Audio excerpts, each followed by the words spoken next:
자, 이런 가운데 민주당에서는 차기 당대표를 뽑는 전당대회가 진행되고 있습니다. 내란 세력 척결에 변함없이 말씀드린 대로 약속대로 이행을 하도록 하겠습니다. 최전방 공격수로 개혁의 골을 넣겠습니다. 싸울 때는 단호하게, 일할 때는 유능하게, 현장으로, 국민 속으로 가야 합니다. 선거보다 생명입니다.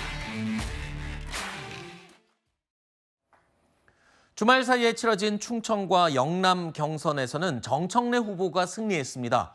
이제 남은 건 호남과 수도권인데요. 여기가 근데 또 상당히 규모가 큽니다. 자, 우선 수해 복구에 집중한 뒤에 다음 달 2일에 이제 치러질 예정인데 일단 박찬대 후보, 정청래 후보 둘 다 워낙 막강하고 존재감이 크기 때문에 글쎄요, 예측이 어떻게 나오고 있을지 모르겠습니다만 당내 분위기는 어떻습니까? 물론 되게 조심스러운 얘기입니다만. 그러니까 예측이 좀 갈리는 부분이 있는 것 같고 네. 사실 충청권은 이제 정청래 후보가 충남 금산 출신이라서 이제 본인 고향인 이제 메리트가 있기도 했고 이제 영남은 이제 당원 수가 민주당이 많지는 않습니다. 이제 앞으로 남은 짚어주신 대로 서울 수도권과 호남이 한 70% 가까이가 그러니까요. 되거든요. 그러니까 막판 역전이 가능할 것인지 아니면 지금 한 25%포인트 정도의 차이가 나고 있는데 이 부분과 관련한 어떤 상승세를 정청래 후보가 계속 이어갈 것인지 이제 개혁을 두 후보 모두 주창하고 있다는 점에선 겹치지만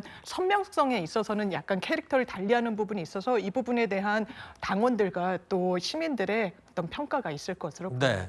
뭐 두 후보 다 적잖은 강성이긴 합니다만 정청래 후보 같은 경우에는 마지막 피치를 완전히 강성 이미지로 지금 밀고 가고 있더군요. 그렇습니다. 그 부분이 본인이 선점한 이슈이기도 하고 네. 이 당원들한테 특히 소구하는 지점으로 작용하는 부분이 있는 것 같습니다. 알겠습니다. 뭐 당 대표를 뽑는 거니까요. 민주당의 당 대표를 뽑는 거니까 지켜보겠습니다.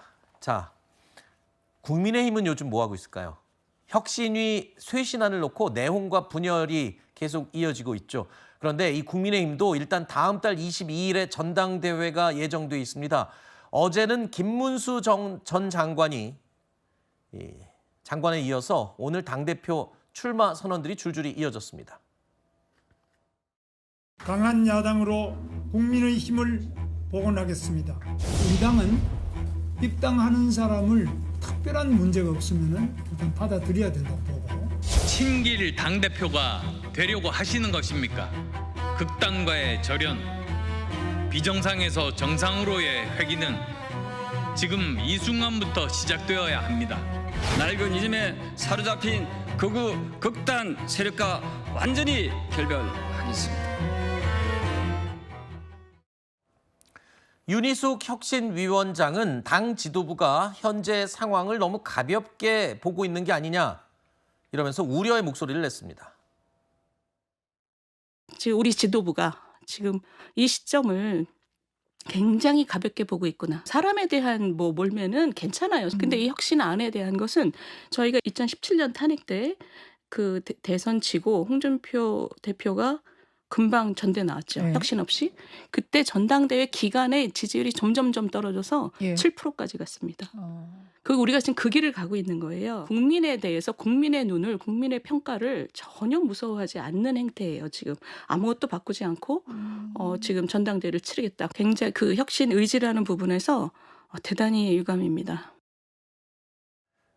지금 국민의힘의 당 대표가 되겠다며 출마 선언을 한 인물들의 면면을 한번 살펴보면서 얘기를 드리겠습니다.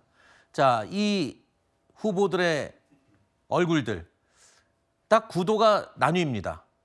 어느 쪽에서는 극우와 반극우로 날렸다. 또 어느 쪽에서는 친윤과 전륜으로 날렸다. 이렇게 평가하고 있습니다. 공통점은 이겁니다. 국민의힘은 아직까지도 윤석열 전 대통령의 그늘에서 못 벗어나고 있다. 이게 가장 명확한 결론입니다. 그렇습니다. 지금 이것이 뭐 잘 됐다 못 됐다 또는 뭐 어떤 구도다를 떠나서 이미 선거 과정에서 사과를 몇 번이나 했습니까? 후보자들도 사과를 했고요.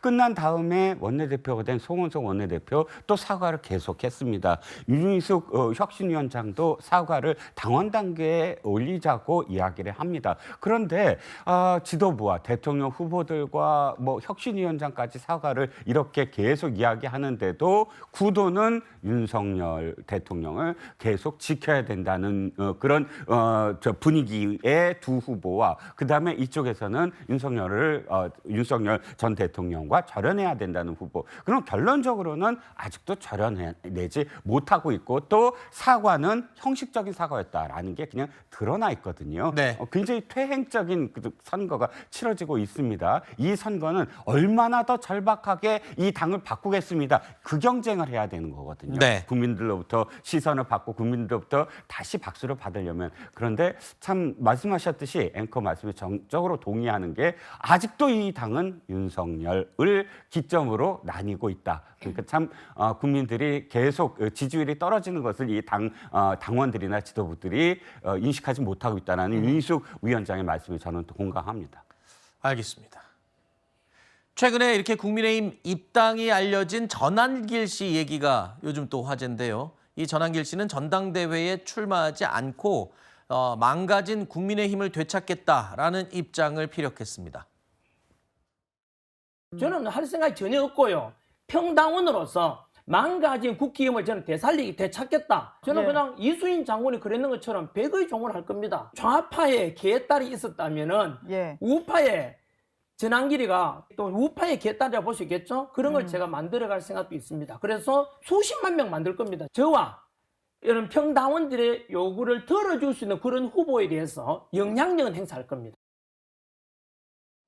국민의힘은 전한길 씨의 입당 문제로도 시끄러웠습니다. 출당시켜야 한다는 의견이 있었고 아니다, 끌어안아야 된다라는 의견도 있었는데 그야말로 의견이 분분한 상황에서 결국 윤 어게인을 외치는 전한길 씨 등판이 어떤 또 영향을 미칠지도 궁금합니다. 이 전당대회에 영향을 끼칠 만큼의 그런 존재인지도 궁금하고요. 일단 대중적으로는 상당히 이제 영향력을 끼치는 그런 인물이라고 할 수 있는데 전당대회에서도 영향을 끼칠 수 있을까요? 일단 전한길 씨가 아까 그 방송에서 했던 이야기가 눈에 들어옵니다. 수십만을 이끌 수 있다 이렇게 표현하거든요. 그렇다면 수십만이라는 건 어떤 데서 이렇게 자신감이 있을까라는 생각을 해봅니다. 이 당이 지금 여러 가지 의혹 중에 하나가 특정 종교 집단에서 특정인을 전당대회에서 내세우거나 혹은 찍어주기 위해서 입당했다라는 의혹이 지금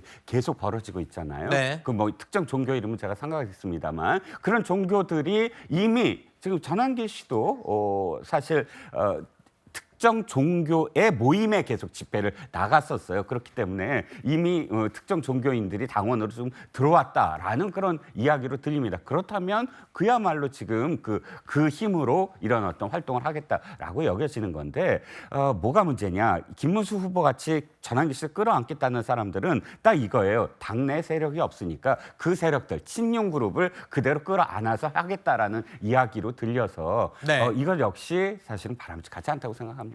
알겠습니다. 자, 전당대회를 치르고 있는 민주당 그리고 전당대회를 코앞에 두고 있는 국민의힘.